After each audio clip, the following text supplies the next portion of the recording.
It's time to focus on FPL.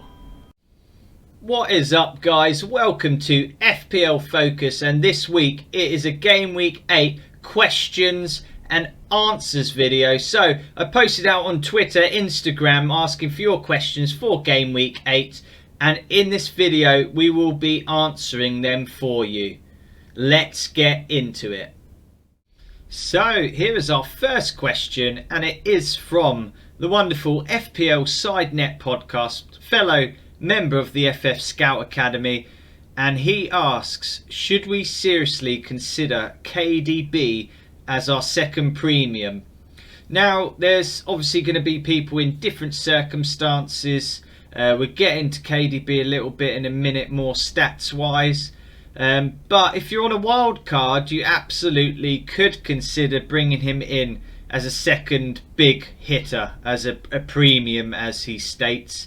Instead of having, a Lukaku, Ronaldo up there, that leaves you a bit lighter in midfield, bar a Mo Salah or Bruno Fernandes. So if you've not gone too heavy up front with the likes of Ronaldo and Lukaku, and you're on your wild card, then absolutely you'll have that flexibility. But wait for it. Let me tell you why I think KDB should be considered as a premium, a second premium, sorry. So he's priced at 11.9 there. Obviously his price has divered because of being injured for so long.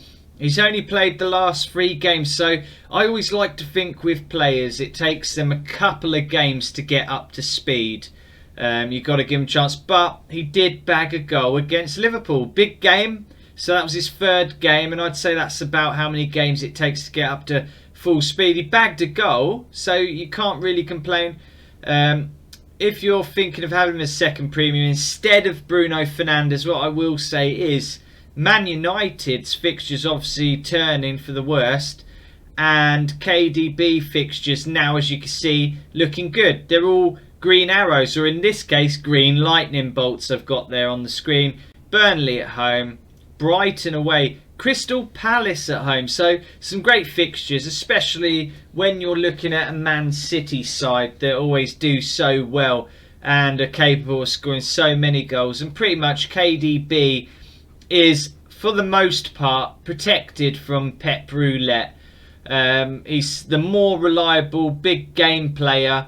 I mean, you could be wary when it comes to Champions League games, but Kevin does need to get back up to speed, and I think having been injured and out for so long will only do him good. Another plus is that KDB against France in the Nations League, what a game, France-Belgium. Well, Kevin, he got 2 assists, so that's great. You can see he's got a goal in that game against Liverpool, 2 assists in that game against France, so really showing that, hey, I'm back, I'm here, I can still do a good job. And if we just take a look at his touch heat map, this is from the last 2 games. You can see a lot of red over on that left hand corner, so taking corners, so always on set pieces, which is what we love. And you can see from the green areas, what that tells me is that is a lot of times mainly where he is, obviously. But if you look at the spacing between it all, it shows you that KDB really does have that range of passing, the long through balls, eye of a needle stuff. But it's a bit like Gerrard used to play, them really long balls. And KDB has that as locker. That's what that spacing tells you, is that he can play from these areas quite comfortably. So he's sitting in these green areas and playing the ball long to whoever is making the runs. He will find them, and he's quite comfortable with his range of passing. Now, we know that obviously they play with the false 9 at times, can be Ferran Torres or Gabriel Jesus being up there, but sometimes Jesus playing more over on the far side rather than a central striker. But Man City, and like I said, his long range passing and his long range efforts, his shooting, I mean, he's absolutely an option for me, basically, is what I'm saying. So yeah, thank you for your question, FPL SideNet podcast. It really is much appreciated. We'll go on to the next question. Next question comes from the marvellous Louis Ashton, and he says, is Laporte an option? Well, Laporte has started 5 of the last 7 games for Man City, so he's fairly Pep roulette proof, but then is anyone really? I was surprised that John Stones didn't play quite as much, but in having said that, you know, he's been doing all right with 1 goal, an XG of 1.01, and he's had 12 penalty area touches. Now, defenders wise, not too much to look at, just sort of, are they involved attacking wise?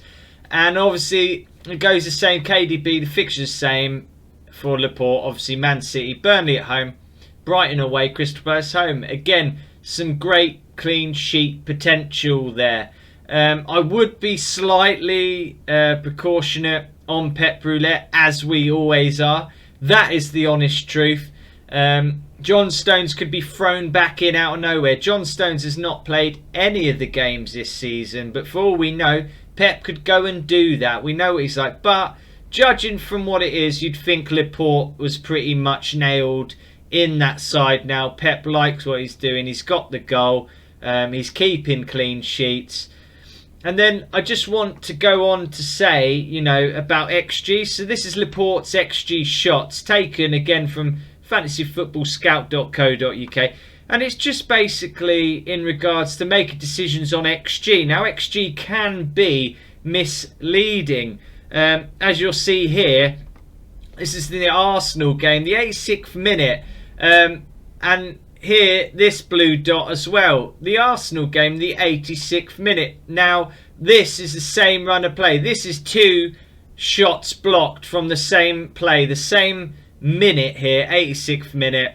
I'd probably say it was from a corner, being Laporte so high up the pitch. And he's obviously got on something. It's his left foot. And again, blocked here with his left foot. So XG can be misleading. So the first shot you can see was an XG of 0.036.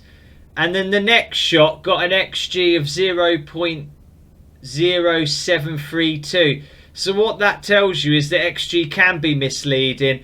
It's different here to this dot because XG's worked out, for example, where the shot is taken place from. So you can see the XG here is more higher.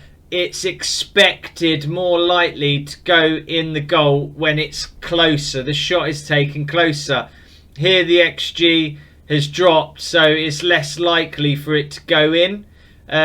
Also, it depends on the type of shot, the way it's taken, but you can't always see. It's better to watch games sometimes, but one thing I will say is that stats are always good to see in front of you, especially if you've got a lot of the stats, a lot of the XG to look at, and it's a similar pattern over games, then you can rely on it a bit more. But don't always be misled.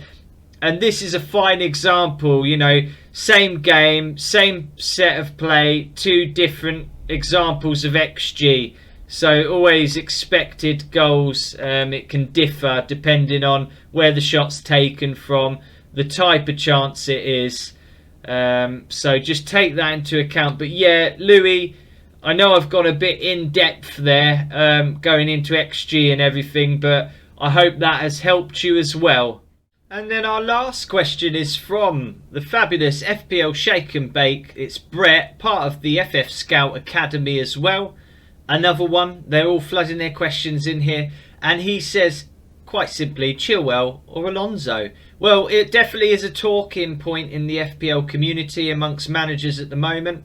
As you can see, Ben Chilwell, slightly cheaper, hasn't been playing recently, coming to the picture and getting his goal. Priced at just 5.6. Or you've got Alonso priced higher at 6.0 million. Now, Alonso's had 6 starts and he has scored a goal and he's bagged an assist as well. So a goal and assist, and then Chilwell comes along and gets a goal. So you kind of look at that and you think, well, he's just come in again, because he used to be an absolutely great option, did Chilwell. Had him in my team a lot last season, and he was absolutely banging points in the bag. Unfortunately, Tuchel came in, and Alonso was his main man.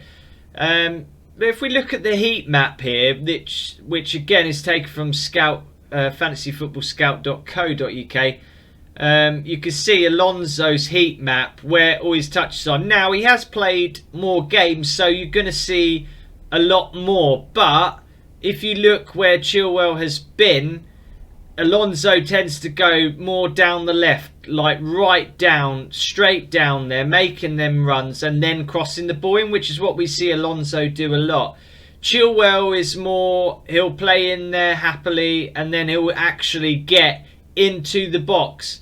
Also on the heat map you can see that Alonso's on set pieces, Chilwell there on the left hand side on set pieces, but Alonso on both sides taking set pieces as well.